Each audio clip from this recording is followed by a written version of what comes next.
नमस्कार दोस्तों, कहानी संग्रह में आपका स्वागत है। आज की कहानी है गरीब पिता। एक दिन की बात है।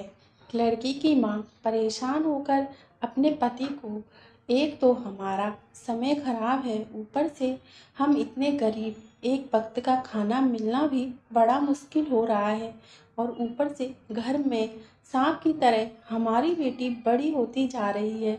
इतनी गरीबी में हम उसकी शादी कैसे करेंगे।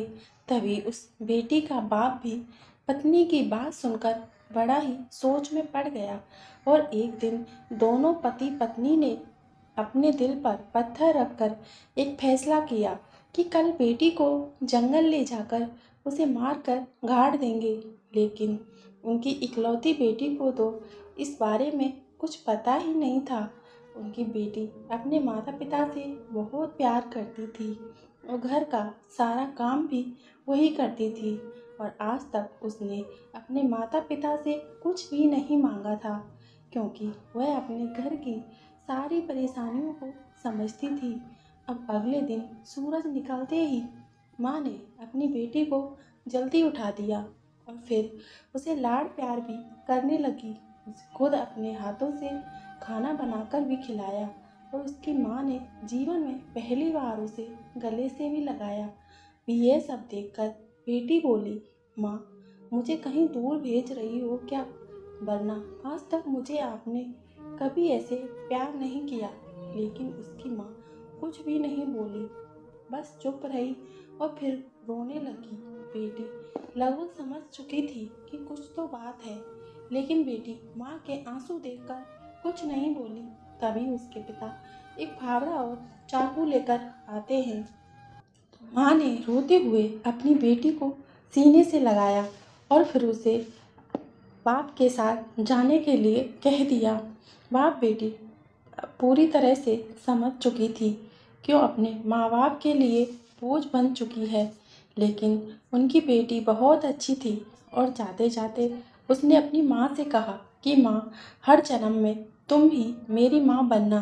यह कहकर बेटी बाप के साथ चली गई। अब दोनों बाप बेटी चुपचाप घने जंगल की तरफ जाने लगे। बाप के पैर में एक बड़ा कांटा चुभ गया, और वह दुखी होता हुआ एकदम से नीचे बैठ गया।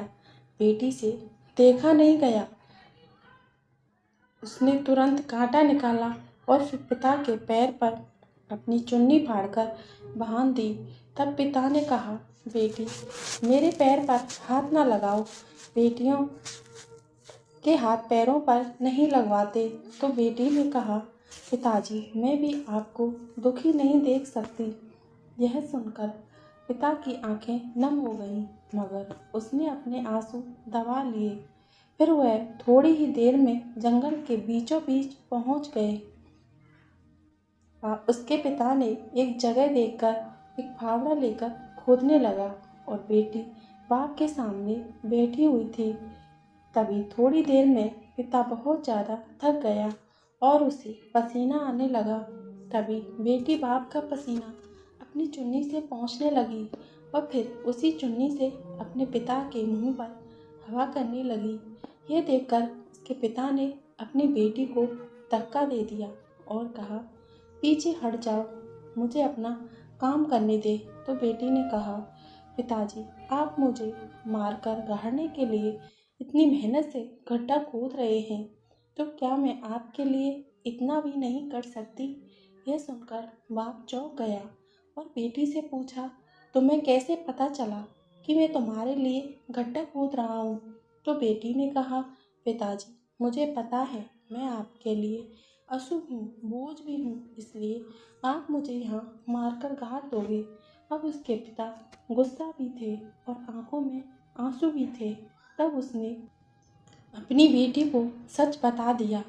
हाँ, तू है अशुभ हमारे लिए। काश तेरी जगह हमारे घर में बेटा हो जाता तो सब ठीक ही होता। और यह कहकर जोर जोर से फावड़ा चलाने लगा।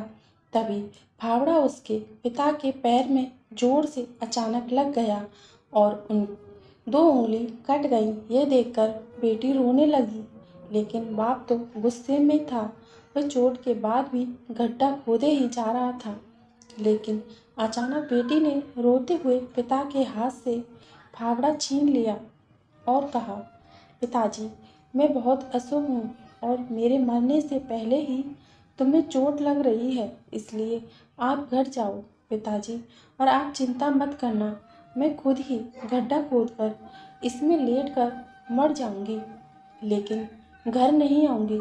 यह कहकर उसकी बेटी रोती हुई उस फावड़े से गड्ढा खोदने लगी। तभी उस गड्ढे में से अचानक पुरानी पोटली निकली। तो जैसे ही उस पोटली को उसकी बेटी ने खोलकर देखा, वो हैरान हो गई, क्योंकि उस पोटली में सोने के बहुत पुराने सिक्के थे। उन्हें देखकर उनकी बेटी ने जल्दी से अपने पिताजी को बुलाया। उसके पिताजी भी इतने सोने के सिक्के देखकर हैरान हो गए, लेकिन वह रोने भी लगे और बेटी से कहने लगे, बेटी, तुम मुझे माफ़ कर दो, मैं हमारे लिए अशुभ नहीं बल्कि शुभ हो, वरना आज हम इस गड्ढे में सोने के सिक्के नहीं निकलते। अब घर चलो।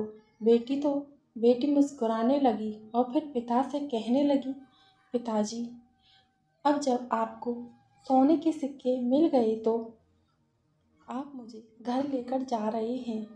फिर जब ये सोने के सिक्के ख़त्म हो जाएंगे, तब आप फिर मुझे यहीं गाड़ने के लिए लेकर आएंगे।